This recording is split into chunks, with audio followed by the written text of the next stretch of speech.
When we're taking walls down and removing bricks, you know, somebody held that brick in their hand and laid that brick 100 years ago. I wonder what that person's story was and what they were doing, and yeah, that's the last person that touched it. Just that history and knowing that's visceral and right in front of you, I love that sort of stuff.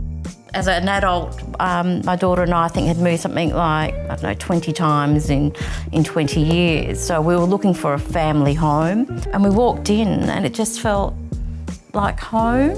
They had that beautiful red brick and the tuck pointing and beautiful old windows, and you know, the architecture of that era was just so great. We just started returning it to the glory. We put in an ornate arch, so make the entry to this beautiful old home quite grand. And then, like in this room, we put pressed tin on the ceiling just to bring the old into it. And then we continued that into the butler's pantry and had it as a splashback. So trying to incorporate old elements and trying to respect the history of the house. Some of the sliding doors we put into the house we've got from previous houses, and they're over 100 years old themselves. What attracted us also is the community. So we're literally 50 metres from Beaufort Street and the coffee shops, and the history, knowing that Beaufort Street had a tram system until 1958.